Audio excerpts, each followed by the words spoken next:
கோயிலுக்குள்ள பூந்து கலவரம் பண்றாங்க. இதே முருகன் கோயிலுக்குள்ள பிஜேபிக்காரன் போன பிப்ரவரி 4 ஜெய் ஸ்ரீராம் கோஷம் போட்டு பிஜேபி கொடிய கோயிலுக்குள்ள கொண்டு போயிட்டான். திருப்பரங்குன்ற கோயில்ல 144 இருக்கும் போது போலீஸ் மீறி போனானா, போலீஸ் துணையோட போனானான்னு தெரியாது, அவனை கூட ரிமாண்ட் பண்ண. ஏழ்மையான மக்கள் இருக்கிற பகுதி இருக்குல்ல, இந்த பகுதியா செலக்ட் பண்ணி வைக்கிறவங்க நிறைய முழுக்க உள்ள 500 ரூபாய் 1000 ரூபாய். இதுக்கு முழுக்க RSS, சங் பரிவார அமைப்புகள், பஜ்ரங் தள், பிஜேபி எல்லாரும் வேலை பார்த்து ஆளை திரட்டுறாங்க. கூட்டணி கட்சியிலும் வேலை பார்த்து திரட்டுறாங்க. இப்போ இவரெல்லாம் போலீஸ் ஸ்டேஷன் போனா அவங்க பேர் விவரம் எல்லாத்தையும் கொடுக்க வேண்டியது. அவங்க கொடுத்தா நாளைக்கு பிரச்சனை வந்தா RSSல் முகம் தெரியாத நபர்கள் அதில் மாட்ட வேண்டியது. ADMK அதில் வேலை செஞ்சது மாட்ட வேண்டியிருக்கும். டிடிவி தினகரன் OPS டீம் வேலை செஞ்சது தெரியும். இதை தவிர்ப்பதற்காக திட்டமிட்டு நாங்கள் பாஸ் வாங்க மாட்டோம் அப்படின்னு சொல்றாங்க. எவ்வளவு கூட்டம் வரும்னு காவல்துறை கணிக்கணும்னா கூட முன்கூட்டியே இந்த பாஸ் வாங்கினா தான் அதுக்கான ஏற்பாடு பண்ண முடியும். பெங்களூர் மாதிரி ஸ்டாம்ப் பேட் நடந்தா என்ன செய்ய முடியும்? மார்க்சிஸ்ட் கம்யூனிஸ்ட் கட்சி தோழர்கள் என்ன சொல்றாங்க, இன்னைக்கு இந்த பேப்பர்ல செய்தி வந்திருக்கு. இளைஞர்களுக்கு வேலை வாய்ப்பு வாங்கி தராத சங்கிகளுக்கு முருகன் மாநாடு ஒரு கேடா அப்படின்னு கேட்டாங்க. இது கரெக்டு தானே? மத்திய அரசில் காலி பணியிடங்கள் ஆயிரக்கணக்கில் உள்ளன. இது குறித்து மோடி கவலைப்படுவதில்லை. அவங்க ஒரு அரசியல் பிரச்சார இயக்கம் நடத்துறாங்க. அதுல மோடியை விமர்சனம் பண்ணி தான் ஆவாங்க. பல லட்சம் பேருக்கு வேலை கொடுக்கலன்றது உண்மை தானே. இளைஞர்களுக்கு வேலை இல்லை அதை பேசினா அவன் போய் தகராறு பண்றான், அடிக்கிறான். அந்த காணொலிகள் எல்லாத்திலுமே திமுக அரசுக்கு எதிரான செய்தி மறைமுகமாகவும், மோடிக்கு ஆதரவான செய்தி. நீங்க அந்த அவங்க முருகன் மாநாட்டுக்கான காணொலியிலே மோடி படத்தை போடுறாங்க. அதே அரசியல் தானே. ராமனை வச்சு இங்க இது மாதிரி நிகழ்ச்சி நடத்த கூட்டம் வராது தமிழ்நாட்டில். அப்போ முருகன் அவங்க தேர்ந்தெடுக்கிறாங்க. முருகனுக்கும் மக்களுக்கும் நெருக்கமான ஒரு பிணைப்பு தமிழ்நாட்டில்.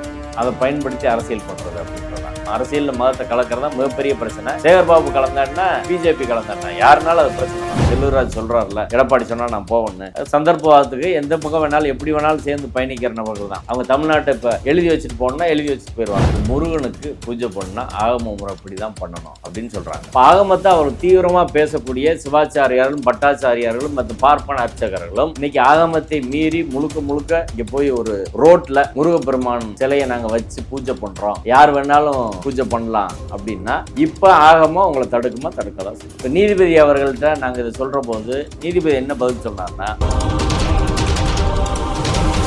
ட்ரைப்ஸ் நேயர்களுக்கு வணக்கம். இன்றைய நிகழ்ச்சியில் நம்மோடு பேச இந்து முன்னணி நடத்த இருக்கும் கலவர மாநாட்டிற்கு எதிராக நீதிமன்றத்திலும் வெளியில் மக்களை திரட்டியும் போராடி வருகின்ற வழக்கறிஞர் வாஞ்சிநாதன் அவர்களிடம் தான் பேச இருக்கிறோம். வாருங்களோடு பேசுவோம். வணக்கம் தோழர். இன்னைக்கு அதாவது நாளைக்கு மாநாடு, இந்த அறுபடை வீடு வர மாதிரி வச்சு அங்கே பூஜை பண்ணிட்டு வராங்க. அது அந்தபடி ஒரு பூஜை பண்ணக்கூடாதுன்னு சொல்லி நீதிமன்றத்தில் வாதிட்டு இருப்பீங்க. ஆனால் அதை மீறி இன்னைக்கு நீதிமன்றத்தோட அனுமதியோடு அந்த பூஜைகள் நடக்குது. ஆயிரக்கணக்கில் மக்கள் அங்கே வந்துட்டு போகிறதா சொல்கிறாங்க. இதை நீங்கள் எப்படி பார்க்குறீங்க? எவ்வளோ மக்கள் வந்துட்டு இருக்காங்க எக்ஸாக்டாங்க? அதுதாங்க, ஆரம்பத்தில் மக்கள் ரொம்ப குறைவாக தான் வந்தாங்க, ஒரு 2000-3000 பேர் அப்படின்னு. ஆனால் நேற்று இன்னைக்கெல்லாம் மக்கள் 20,000 பேர் 30,000 பேர் அப்படி வராங்க மக்கள். இப்போ முழு நாளும் அவ்வளோ மக்கள் போகிறாங்க. இப்படி போகிறது அப்படின்றதே ஒரு ஆபத்தான ஒரு நிகழ்வாக தான் நான் பார்க்குறேன். மக்கள் எப்படி வராங்கன்னா, அங்கே பொருட்காட்சி போல் ஆறுபடை வீடு மாதிரி வச்சுருக்குறாங்க, நம்ம போய் சுற்றி பார்த்துட்டு வரலாம் என்ற சுற்றுலா கண்ணோட்டத்தில் மக்கள் வராங்க. இந்த மக்களை அடுத்த கட்டமாக இவங்க மதவெறிக்கு தயார்படுத்துறதுக்கான வேலையை செய்வாங்க. எப்படி சொல்கிறீங்க? இப்போ முதற்கட்டமாக இப்படி கூட்டு வருவாங்க. அடுத்தடுத்து நாளைக்கு பேசுகிற மாநாட்டின் செய்திகளை அவங்க எல்லாருக்கும் அனுப்புவாங்க. இப்படி ஒரு நெட்வொர்க் அவங்க ஃபார்ம் பண்ணுவாங்க. அதுக்கப்புறம் அங்கேயே போய் பேசுவாங்க. அடுத்தடுத்து தொடர்ந்து நடக்கிற நிகழ்ச்சிகளை அவங்கள கூப்பிடுவாங்க. இப்படி தொடர்ச்சியாக அவர்களோடு கான்டாக்டை வச்சு கொஞ்சம் கொஞ்சமாக அதை ஒரு இந்துத்துவ மயமாக்குறது, இஸ்லாமியர்களுக்கு எதிரான வெறுப்பை பேசுறது, இந்த கண்ணோட்டத்தை உருவாக்குறது, இது எல்லாம் சேர்ந்து அவங்களுக்கான ஒரு மக்கள் பேச உருவாக்குறது. தன்னிச்சையாக வராங்களா இல்லை இவங்க வண்டி வச்சு கூப்பிட்டு? இவங்க நிறைய முயற்சி பண்ணி தான் கூப்பிட்டு வராங்க. ஆனால் கொஞ்சம் பேர் சுற்றி பார்க்குறது என்ற முறையில் வராங்க. இப்படி தான் அது மிக்சிங்காக தான் இருக்குது. நாளைக்கு அவங்க முழுக்க பணமெல்லாம் கொடுத்து வச்சுருக்காங்க. இப்போ அவர்களுக்காக தினகரன் கட்சி, OPS, ADMK ஆட்கள் எல்லோரும் வேலை பார்க்குறாங்க. இவங்க எல்லாம் இந்த உசிலம்பட்டி கிராம பகுதிகள் எல்லாம் சுற்றி இருக்க மாவட்டங்கள் எல்லாத்துலேயும் இந்த கட்சிக்காரங்களாம் வேலை பார்த்து இவங்களுக்கு ஆட்களை திரட்டுறது அப்படின்ற முயற்சியில் இன்னைக்கு மதுரை மக்கள்கிட்ட வந்த தகவல்களில் ஒவ்வொரு கோயிலுக்கும் பிஜேபி அரசுக்காரங்க போகிறாங்க. இந்த கோயில் வாசல் நின்று நோட்டீஸ் கொடுக்குறாங்க. கொடுத்துட்டு மாநாட்டுக்கு வாங்க, அங்கே சாமி கும்பிடுவாங்க, அங்கே எல்லாம் இருக்குது, 500 ரூபானால் வாங்கிக்கோங்க, 1000 ரூபானால் வாங்கிக்கோங்க என்று சொல்லி பல பகுதிகளில் ஆட்களை திரட்டிகிட்டு இருக்கிறாங்க. எல்லா கோயில் வாசலையும் நின்று திரட்டுறாங்க. சில பகுதிகள் இந்த வைகாட்டை ஒட்டின பகுதிகள் அங்கே ஓபுலாபுரித்துறை இந்த ஏரியாவில் எல்லாம் அங்கே உள்ள கோயில், அங்கே ஒரு கோயிலை தான் செலக்ட் பண்ணுறாங்க. அதுக்கப்புறம் அது பக்கத்தில் உள்ள பகுதியில் செலக்ட் பண்ணி அந்த ஏரியாவெலாம் கொஞ்சம் ஏழ்மையான மக்கள் இருக்கிற பகுதி இருக்குல்ல, அந்த பகுதியாக செலக்ட் பண்ணி வைகரை ஒட்டியே வந்து நிறைய முழுக்க உள்ள போகுது 500 1000 கொண்டு போடுறது அப்படின்றத நேரடியாக அவங்க பேசி தான் கூப்பிட்றாங்க. நாளைக்கு ஒரு கூட்டத்தை கூட்டுவதற்கான அது எத்தனை கோடினால இறக்கி பெரிய கூட்டத்தை போட்டு காட்டணும் அப்படின்றதுக்கான ஒரு முன்னோட்டமா இருக்கு. இல்ல மாநாடுக்கு மட்டும் வர சொல்றதா இல்ல இப்ப நடக்கிற இந்த பூஜைக்கே பணம் கொடுத்து கூப்பிடுறாங்க. நாளைக்கு மாநாட்டுக்கு வந்து அதுக்கு தனியா கொடுக்குறோம்னு சொல்லி பேசுறாங்க. இது இந்து முன்னணி மட்டும் தான் செய்யறா இல்ல பாஜக எல்லாமே செய்யறாங்க. பாஜக, சங் பரிவார் அமைப்பை சேர்ந்த எல்லா துணை அமைப்புகள் எல்லாம் மொத்தமா களத்துல இறங்கி மதுரையில வேலை செஞ்சுட்டு இருக்காங்க. காவல்துறைக்கு இந்த நடவடிக்கை எதனா தெரியும்? காவல்துறைக்கு எல்லாம் நல்லா தெரியும். மற்றவங்க எல்லாம் ரெஸ்ட்ரிக்ட் பண்றவங்க அவங்களை யாரையும் ரெஸ்ட்ரிக்ட் பண்ண கிடையாது. நம்ம இது போல எங்கேயாலும் போய் நின்று பஸ் ஸ்டாண்ட்ல அங்கெல்லாம் கூப்பிட்டா விடுவாங்களா? கிடையாது. அவங்க ஃப்ரீ ஹேண்டுங்க, என்ன வேணாலும் பண்ணிக்கலாம். அப்படிதான் இன்னைக்கு இந்து முன்னணியும் சங் பரிவார அமைப்புகள் மதுரை முழுக்க எல்லாம் தமிழ்நாடு முழுக்க அப்படிதான் இருக்கிறாங்க. ஒரு இடத்துல கூட அவங்களுக்கு எந்த பிரச்சனையும் கிடையாது. நீதிமன்றத்தில் சொன்னதை மீறி செஞ்சா கூட காவல்துறை பெருசாக தடுக்கிறது கிடையாது. இந்த கூட்டம் பிஜேபிக்கு வந்த கூட்டம் என்ற அடிப்படையில் இது எலெக்ஷனுக்கான ஒரு முன்னோட்டமாக, எப்படி திமுக பொதுக்குழு நடத்த ஒரு முன்னோட்டம் ரோட் ஷோலாம் நடத்துனாங்கல்ல, அதே போல் முருகனை பயன்படுத்தி தேர்தலுக்கான ஒரு முன்னோட்டமாக இவர்கள் இந்த நிகழ்ச்சியை மாற்றுவதற்கான முயற்சி தான் பண்ணுறாங்க. இல்லைன்னா ஆரம்பத்திலே இதை நாங்கள் எச்சரிக்கை பண்ணோம், இந்த பூஜைக்கு வந்து அனுமதிக்கக்கூடாது. ஏன்னா கோயிலில் போய் பூஜை செய்யறன்றது வேறு. இதில் என்ன பிரச்சனை? இவங்க நடத்துறது இந்து முன்னணி நடத்துகிற ஒரு நிகழ்ச்சியில் வர்ற பூஜை என்பது வேறு. ஏன்னா இப்போ பாபர் மசூதி இடிச்சுட்டு பூஜை பண்ணிட்டு இருந்தாங்கல்ல, அந்த கண்ணோட்டத்தில் தான் இவர்கள் மக்களை கொஞ்சம் கொஞ்சமாக இழுக்கிறாங்க. தமிழ்நாட்டில் இங்கே திராவிட இயக்க சிந்தனை, கம்யூனிஸ்ட் சிந்தனைலாம் ஆழமாக வேரூன்றி தமிழ் மீதான பற்று இதெல்லாம் இருக்கிறதுனால அதே போல் உடனே பண்ண முடியல. ஆனால் இதற்கான உத்தியாக இப்போ முருகன் எடுக்க, இப்போ ராமனை வச்சு இங்கே இது மாதிரி நிகழ்ச்சி நடத்தினா கூட்டம் வராது தமிழ்நாட்டில். அப்போ முருகன் அவங்க தேர்ந்தெடுக்கிறாங்க. முருகனுக்கும் மக்களுக்கும் நெருக்கமான ஒரு பிணைப்பு தமிழ்நாட்டில் இருக்குது. அதை பயன்படுத்தி அரசியல் பண்ணுறது அப்படின்றதான். இதுக்கு முதல்ல வந்து இந்த தவறுக்கு முன்னுதாரணம் செய்தவர் சேகர்பாபு. ஓகே, அவர் முத்தமிழ் முருகன் மாநாடு நடத்தினார். அப்போவே எல்லாரும் பேசி அதை தடுத்துருக்கணும். இப்போ அவங்க அதான் சொல்கிறாங்க, நீ நடத்தினீங்களா அப்படின்னு. சேகர்பாபு ஒரு சங்கி, இவங்களும் சங்கிகள் அதே போல் செய்கிறாங்க. அப்போ இவங்க சொல்லி தான் அது நடந்துச்சோன்னு நம்மளுக்கு இப்போ சந்தேகம் வருது. நம்ம அப்போ வேணான்னு சொன்னோம், இது நடத்தாதீங்க. ஒரு அரசோட வேலை, ஹெச்ஆர்என்சி துறையோட வேலை பக்தியை பரப்புறது கிடையாது. நீ பக்தியை பரப்புனா அவன் மூட நம்பிக்கையை பரப்பி ரெண்டையும் இணைச்சு அந்த க்ரௌடு அங்கே தான் போகும். வாய்ஸ் ஆஃப் டிஎன் கூட்டத்தில் நீங்கள் ஆமாம் எல்லாரும் அதை வந்து பேசணும். ஆனால் வந்து அன்னைக்கு அரசாங்கம் கவனத்தில் நீதிமன்றத்தில் அந்த மாநாடை முன் வச்சு சொல்லியிருக்காங்களா, இது நடத்திருக்குல்ல அப்படின்னு சொல்லியிருக்காங்க நீதிமன்றத்தில். ஆமாம், நீதிபதி கேட்டார். நீதிபதி திரு புகழேந்தி அவர்கள், நீங்கள் பழனியில் நடக்கிற முருகன் மாநாட்டை நீங்கள் அப்பையெல்லாம் எதுக்கலையே, அதை மட்டும் எதுக்க மாட்டேறீங்க, இதை மட்டும் ஏன் எதுக்குறீங்க அப்படின்னு கேட்டார். நாங்கள் சொல்கிறோம், நாங்கள் அப்பையே எதுத்தோம், மற்ற கட்சிகள் எதுக்கலாம், அப்பையும் எதுத்தோம் இப்பையும் எதுக்குறோம். இது வந்து mixing of religion with politics வந்து வெரி டேஞ்சரஸ் ஒன் அப்படின்றத சொன்னோம். அரசியலில் மதத்தை கலக்கிறதா மிகப்பெரிய பிரச்சனை. அது திமுக கலந்தான்னா, சேகர்பாபு கலந்தான்னா, பிஜேபி கலந்தான்னா, யாருனாலும் அது பிரச்சனை தான். உலகம் முழுவதும் பிரச்சனை. அது நீங்க சொல்லியிருந்தீங்க அரசியல் மத நடவடிக்கைகள் அரசியலை கலக்கிறதுன்னு சொல்லி, அதோட வழிமுறைகளை தான் பின்பற்றிட்டு இருக்கிறாங்க.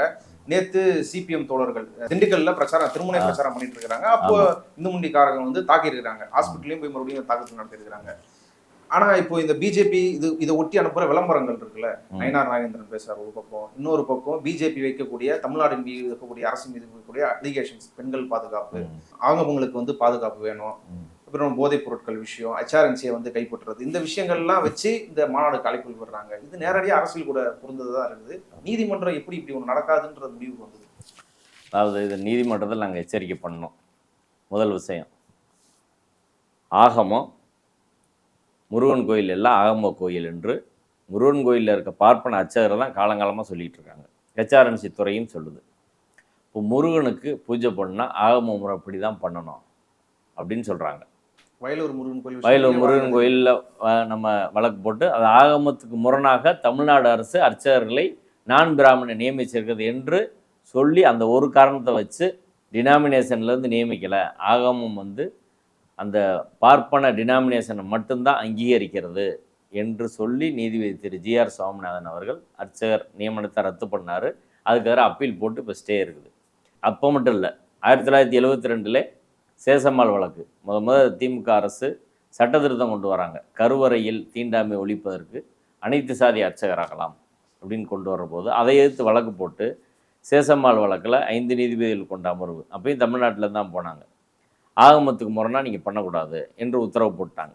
அதுக்கப்புறம் இத்தனை வருஷம் இன்றைக்கி அப்பாயின்மெண்ட் போட முடியாமல் அந்த சிக்கல் நீடிச்சுக்கிட்டே இருக்குன்னா அதுக்கு ஆகமத்தை அவங்க முன்வைக்கிறதான். இப்போ ஆகமத்தை அவர் தீவிரமாக பேசக்கூடிய சிவாச்சாரியார்களும் பட்டாச்சாரியார்களும் மற்ற பார்ப்பன அர்ச்சகர்களும் இன்றைக்கி ஆகமத்தை மீறி முழுக்க முழுக்க இங்கே போய் ஒரு ரோட்டில் முருகப்பெருமான் சிலையை நாங்கள் வச்சு பூஜை பண்ணுறோம், யார் வேணாலும் பூஜை பண்ணலாம் அப்படின்னா இப்போ ஆகமம் உங்களை தடுக்குமா? தடுக்கதான் சொல்லுங்கள். இப்போ ஆகமத்தை ஃபாலோ பண்ணுமா இல்லையா? இப்போ நீதிபதி அவர்கள்ட்ட நாங்கள் இதை சொல்கிற போது நீதிபதி என்ன பதில் சொன்னார்னா, ஜவுளி கடையில் கடவுள் சிலை வச்சுருக்குறாங்க, வேறு இடங்கள்லாம் வச்சுருக்குறாங்க, அதெல்லாம் பிரச்சனையா, அது போல தான் இது அப்படின்னு சொன்னார். ஆனால் அது அடிப்படையில் தவறு. ஜவுளி கடையில் வைத்திருக்கும் சிலைக்கு பூஜை செய்கிறது கிடையாது. அது ஒரு ஷோகேஸ் பொம்மை மாதிரி வச்சுருப்பாங்க, அவ்வளோதான். நம்ம டேபிளில் ஒரு சாமி சிலை வச்சுருப்போம், ஒரு பெரியார் சிலையை வச்சுருப்போம், அம்பேத்கர் சிலையை வச்சுருப்போம், அப்படி தான். அப்போ அந்த சிலைக்கு சக்தி உண்டு என்று மக்கள் ஜவுளி கடையில் உள்ள சிலையை வழிபடுறது கிடையாது. சரிங்களா? அந்த சிலைக்கு சக்தி உண்டு, நீங்கள் வழிபடுங்கன்னு சொல்லி அவங்களும் கூப்பிட மாட்டாங்க. ஆனால் இங்கே ஆறுபடை வீடுகளை போல் மாதிரி உருவாக்கி அந்த சிலைக்கு சக்தி உண்டு என்ற அடிப்படையில் வழிபாடு நடத்தப்படுகிறது. இது சீட்டிங். ஆறுபடை வீடுகள் நீங்கள் வைக்கணும்னா ஆறுபடை வீடுகளுடைய ஹெச்ஆர்என்சி டிபார்ட்மெண்ட்டில் பெர்மிஷன் வாங்கணும், அறங்காவலக்குள்ளே பெர்மிஷன் வாங்கணும். அதை நீங்கள் செய்யலை. அடுத்து ஆகமங்களை மீறி இங்கே பண்ணுறீங்க. எத்தனையோ ஆகமங்களை சொல்லிட்டாங்க. முத்தமிழ் முருகன் மாநாட்டில் கூட பூஜை பண்ணல, ஆனால் இங்கே பிஜேபிக்கு பூஜைக்கு நீங்கள் அனுமதிக்கிறீங்க. அதை தாண்டி அந்த ஸ்ட்ரக்சர் உருவாக்குறதுக்கு பெர்மிஷன் வாங்கலை. மத வழிபாடு நடத்தினா கலெக்டர் பெர்மிஷன் வாங்கணும். இது எதையுமே நீதிமன்றம் கணக்கில் கொள்ளல. அதாவது இந்து முன்னணியோ ஆர்எஸ்எஸோ பிஜேபியோ நீங்கள் ஆறுபடை வீடு பெர்மிஷன் வாங்காமல் வச்சுக்கலாம், ஆகமத்தை மீறி பூஜை பண்ணலாம், கடவுளுக்கு சிலையை பிரதிஷ்டை பண்ணாமல் நீங்கள் பூஜை பண்ணிக்கலாம், ரைட் பண்ணிக்கோங்க. உங்களுக்கு பில்டிங் டெம்பரரி பில்டிங் எரெக்ட் பண்ணுறீங்க, அதுக்கு பெர்மிஷன் வாங்கணுமா? வாங்க வேண்டியதில்லை, ரைட்டு. அடுத்து கலெக்டர்கிட்ட மத வழிபாட்டுக்கு பெர்மிஷன் வாங்கணும் சட்டம் இருக்குது, வாங்க வேண்டியதில்லை. இப்படி எதுவுமே அவங்களுக்கு கிடையாது. இப்போ கடைசியாக பாஸ் வரைய இல்லை, பாஸே வாங்க வேண்டியதில்லை.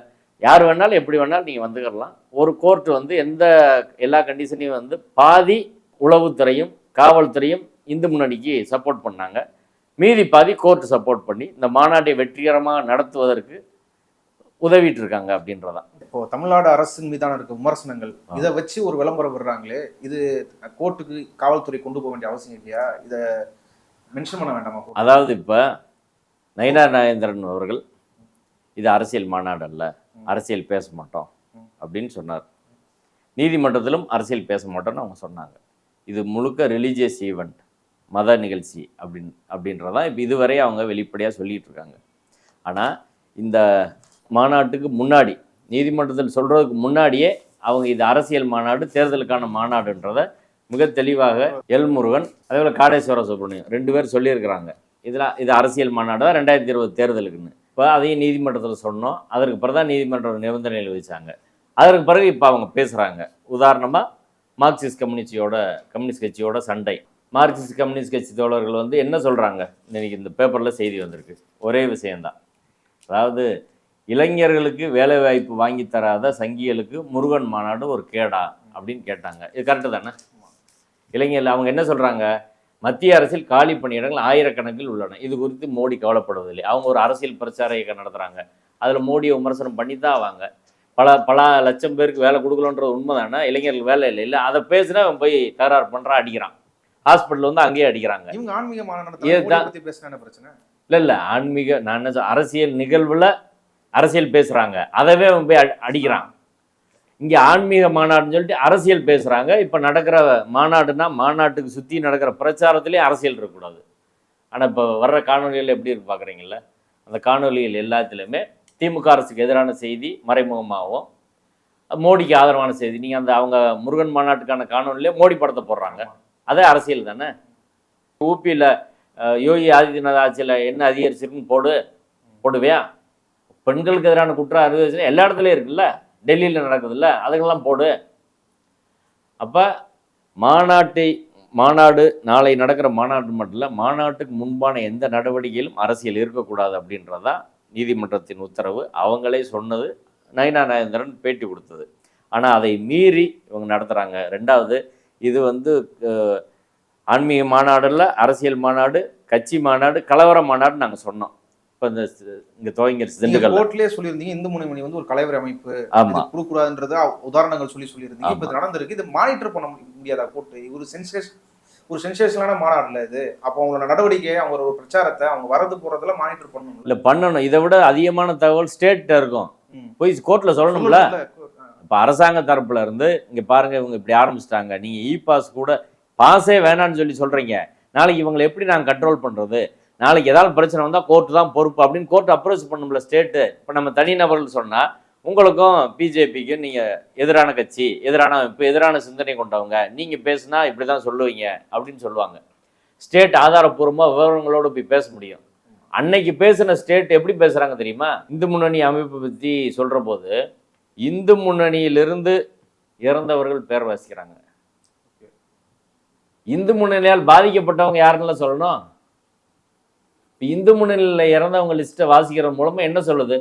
இஸ்லாமியர்கள் அவங்கள கொண்டுட்டாங்க அப்படின்ற மாதிரி ஒரு விஷயத்தை கோர்ட்ல இப்போ சொல்கிறாங்க. இப்போ நீங்கள் இந்த விஷயம் திருப்பரங்குன்றம் இன்னை வரை நடக்கிற விஷயத்தை நீங்கள் பாருங்கள். இதில் முழுக்க முழுக்க அரசின் ஒரு பகுதி, உளவுத்துறையின் ஒரு பகுதி, எல்லாமே அரசு வழக்கறிஞர்கள் ஒரு பகுதி, எல்லாமே அவங்களுக்கு ஆதரவாக நிற்கிறாங்க. இப்போ முதல்வருக்கு எப்படி உண்மை போகும்னு சொல்லுங்கள்?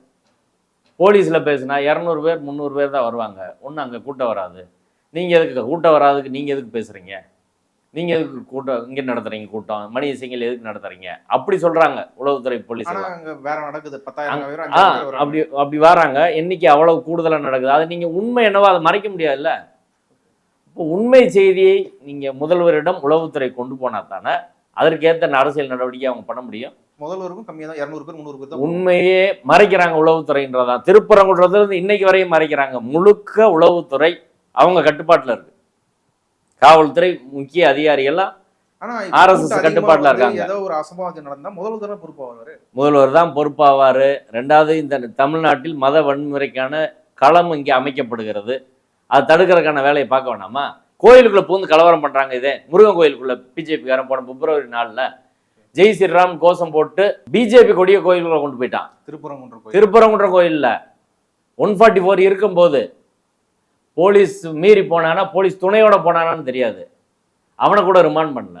பெரியாரின் சித்தாந்தத்தை நாங்கள் தான் முன்னெடுத்து போறோம்னு கிளைம் பண்ற திமுக பெரியாரின் சித்தாந்தத்தை சரியா முன்னெடுக்கணும்ல. அப்படி எடுக்கலன்னா அதை விமர்சிப்பது நமது கடமை அப்படின்ற முறையில் தான் இது ஒரு நட்பு ரீதியான விமர்சனத்தை நம்ம முன்வைக்கிறோம். ஏன்னா உண்மை செய்திகளை முதல்வருக்கு உளவுத்துறை கொண்டு போறதில்ல. ஆமா, அது சீரியஸான பிரச்சனை. அது எல்லாரோட வாழ்க்கை பிரச்சனை, தமிழ்நாட்டோட எதிர்கால பிரச்சனை. முதல்வருக்கு உண்மை செய்தியை கொண்டு போக மாட்டாங்க. முதல்வர்கிட்ட உண்மையை சொன்னா அவருக்கு டென்ஷன் ஆயிடுவாரு. இதை சொல்லக்கூடாது, பாசிட்டிவான செய்தியை மட்டும் கொண்டு போவோம் அப்படின்ற ஒரு மெத்தடை வச்சு சுற்றி ஆரம்பிச்சுக்கிட்டு இருக்காங்க. அது அப்போ உண்மையே போகலைன்னா இப்போ பேசுனா தானே போகும். எப்படி போகும்னு சொல்லுங்க? நம்ம எப்படி நெருங்கி சொல்ல முடியும்? அதனால தான் நம்ம சொல்கிறோம் இதில் பல தவறுகள் நடக்குது. இந்த ஆரம்பத்தில் இந்த தவறுக்கு வித்திட்டு திருப்பரங்குன்றம் பிரச்சனையில் ஒரு போலீஸ் இன்ஸ்பெக்டருங்க அங்கே போய் மலையில் ஒரு குடும்பம் ஆடு பலியிடுறதுக்கு மேலே போகிறாங்க தர்காவுக்கு. அதை தடுத்தது ஒரு மதுரவேர்னு இன்ஸ்பெக்டர். அவர் சங்கி. அந்த சங்கியை மாற்றுங்கன்னு நம்ம ஒரு 6 மாதமா 7 மாதமா கோரிக்கை வச்சாச்சு, மாற்றவே இல்லை. அடுத்து ஆர்டிஓ கூட்டத்தில் ஆடுகோழி வெட்டக்கூடாதுன்னு சொன்னவர் ஏசி ஹெச்ஆர்என்சி. அவருமே இன்னைக்கு வரை சேகர்பாபு நடவடிக்கை எடுக்கல. சரிங்களா? அடுத்து ஆர்டிஓ, கலெக்டர், இப்படி தான் இருக்குது பிரச்சனை. இப்போ யதார்த்த மதுரையில் என்ன நடக்குது, அதிகாரிகள் என்ன தகவலை கொண்டு போகிறாங்க அப்படின்றது ஒரு முக்கியமான பிரச்சனை. அதை இந்த நேரத்தில் சொன்னால் தான் திமுக தலைமை, அரசின் தலைமை அது உணர்ந்துக்கிறன்ற முறையில் தான் ஒரு நட்பு ரீதியாக அதை நம்ம சொல்கிறோம். ரெண்டாவது விஷயம், இவர்கள் சங் பரிவாரில் செய்கிற வேலை. இப்போ முருகன் மாநாட்டை ஏன் எதுக்குறோம் அப்படின்ற கேள்வியை திரும்ப திரும்ப பலரும் கேட்குறாங்க. நீதிபதி கூட கேட்டார். அதான் சொல்கிறோம், சித்திரை திருவிழாவை நாங்கள் எதுக்கலை. ஆனால் இந்து முன்னணி நடத்துகிற ஒரு விநாயகர் ஊர்வலத்தை நாங்கள் எதுக்குறோம். இது மத விழா, இது மத வெறி விழா. மதவெறியை ஊட்டுவதற்காக நீங்கள் ஒன்று உருவாக்குறீங்கன்னா அது நேரடியாக அரசியல் சட்டத்துக்கு எதிரானது. உச்சநீதிமன்றம் பல்வேறு வழக்கில் சொல்லியிருக்கு. எஸ்ஆர் பொம்மை வழக்கில் 9 நீதிபதிகள் சொல்லியிருக்காங்க. மத அடிப்படைவாதம் இந்த நாட்டின் ஒருமைப்பாட்டுக்கு எதிரானது, நாட்டின் நாடாளுமன்ற ஜனநாயகத்துக்கு எதிரானு சொல்லியிருக்காங்க. அப்படி மதத்தை அரசியலில் கலப்பதை அரசியல் சட்டமும் உச்சநீதிமன்றம் தடை செய்திருக்கிற போது இவங்க கலக்குறாங்க, மதத்தை அரசியலை கலக்குறாங்க என்ற விஷயத்தை இதுவரை நேரடியாக இந்த பெரிய கட்சியும் பேச மாட்டாங்க. அதான் பிரச்சனை. மாநாடுக்கு வரவங்களுக்கு இ பாஸ் வாங்கணும்னு சொல்லி மதுரை காவல்துறை வந்து சொல்லி கேட்டிருந்தாங்க. அதை வேணான்னு சொல்லி நீதிபதி மறுத்திருக்கிறாங்க. இப்போ அதுல என்ன அபாயம் இருக்கு அப்படின்னு நீங்க பாக்குறீங்க? அதாவது முதல்ல அவங்க இப்போ இவங்க ஒன்று சொல்லியிருக்காங்களா, நீதிமன்றம் ஒன்று சொல்லியிருக்காங்களா, இங்க வாயில்ல வந்து ஒரு ஆஃபீஸ் அமைக்க போட்டோம், அங்க அதுக்கும் இதுக்கு என்ன வித்தியாசம், அந்த வழிமுறைக்கும் இதுக்கு என்ன வித்தியாசம்? அது முதல்ல காவல்துறை விதித்த நிபந்தனை, நீங்கள் வாகன விவரங்களை காவல் நிலையத்தில் கொடுத்து பாஸ் வாங்கிட்டு வாங்க. இதுதான். இது தேவர் குரு பூஜை, இமானுவேல் சேகரன் குரு பூஜை எல்லாத்துக்கும் சவுத்தில் பின்பற்ற ஒரு வழக்கம். இப்போ இவங்களுக்கு தான் கிடையாது, ஸ்பெஷலாக கிடையாது இது இல்லை, ஏற்கனவே இங்கே பின்பற்ற ஒரு வழக்கம் தான். சரிங்களா? அதே வழக்கத்தை தான் இந்த கண்டிஷன்லேயும் போட்டிருக்கிறாங்க. இப்போ இதை போய் கொடுக்குறதுல அவங்களுக்கு என்ன பிரச்சனை?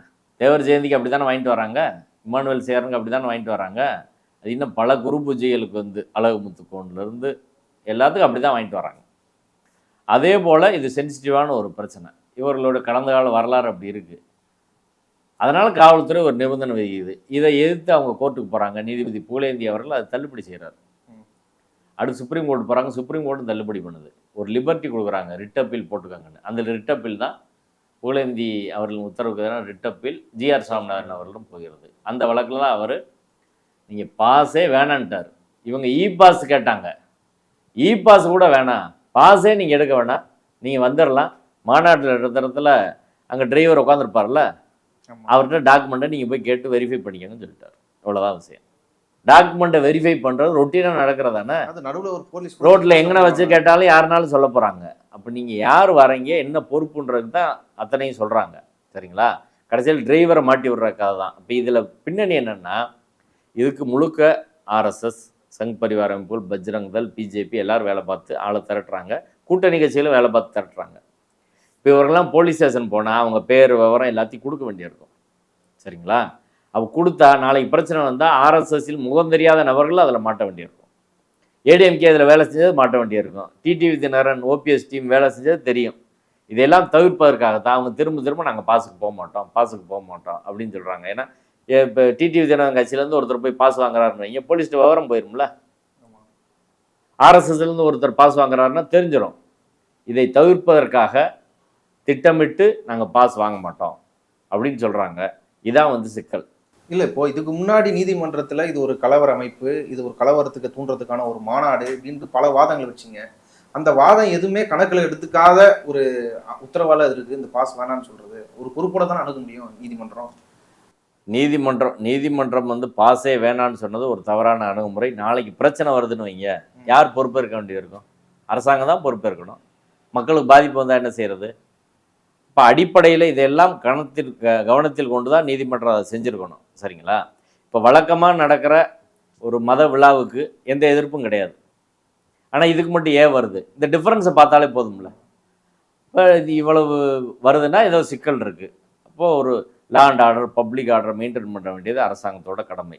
இப்போ முந்தா நாள் உசிலம்பட்டியில் ஊர்வலமாக வராங்க. திருமாறன் இந்த தென்னிந்திய ஃபார்வர்ட் பிளாக், அப்புறம் அந்த முருகன்ஜின்னு ஒரு ஆள், இவங்க எல்லாம் ஊர்வலமாக வராங்க. கோர்ட்டில் என்ன சொன்னாங்க? நாங்கள் ஊர்வலமே நடத்த மாட்டோம் அப்படின்னு சொன்னாங்க. ஆனால் ஒவ்வொரு ஊர்லேயும் ஊர்வலம் வராங்க. இப்போது நீதிமன்ற உத்தரவெல்லாம் அவங்க மீறுறாங்க. திண்டுக்கல்ல தகராறு பண்ணுறாங்க. நாளைக்கு பல இடங்களில் ஊர்வலமாக வருவாங்க. இதையெல்லாம் நாளைக்கு பிரச்சனையை உண்டு செய்வார்கள், அதில் ஒன்றும் சந்தேகமே கிடையாது. அப்போ இதையெல்லாம் கவனத்தில் எடுக்காமல் நீதிமன்றம் போகிற போக்கில் இப்படி சொல்கிறது இருக்குல்ல. சரி, இவங்களுக்கு சொல்லிட்டீங்க, நாளைக்கு தேவர் குரு பூஜைக்கு வர்றவங்க நாங்கள் பாஸ் வாங்க மாட்டோம் அப்படின்னு சொன்னால் கோர்ட் அனுமதிச்சிருமா? அப்போ தேவர் குரு பூஜைக்கு ஒன்று, இமானுவேல் சேகரன் குரு பூஜைக்கு ஒன்று, இந்து முன்னணிக்கு மட்டும் ஒன்றா அப்படின்ற கேள்வி வருமா வராதா? அப்போ யூனிஃபார்மாக எல்லாருக்கும் நீங்கள் ஃபாலோ பண்ணணும்ல. தான் எவ்வளோ கூட்டம் வரும்னு காவல்துறை கணிக்கணும்னா கூட முன்கூட்டியே இந்த பாஸ் வாங்கினா தான் அதுக்கான ஏற்பாடு பண்ண முடியும். பெங்களூர் மாதிரி ஸ்டாம்ப் பேட் நடந்தால் என்ன செய்ய முடியும்? மக்கள் இறந்தாங்கன்னா கூட்ட நெரிசல்.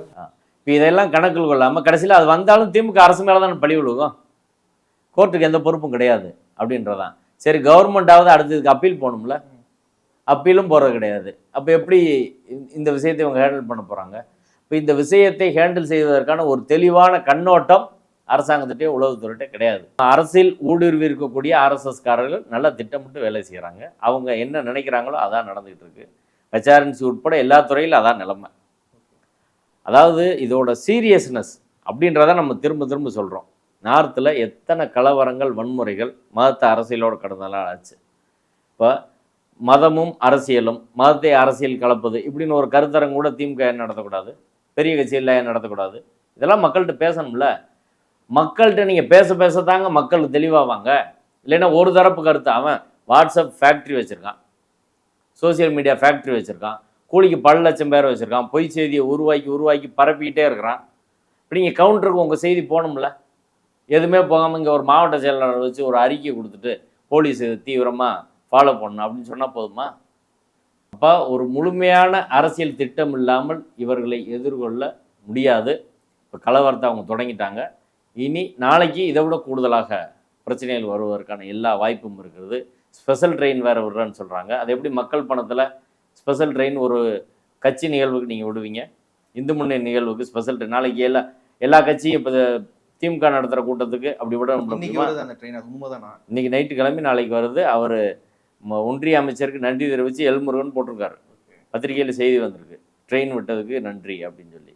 இப்போ அவங்க அதிகாரத்தை முறைகேடாக பயன்படுத்தி உள்ளுக்குள்ள அரசியல் அவங்களுக்கு ஆதரவான அதிகாரிகளை வைத்தும் பயன்படுத்துகிறாங்க.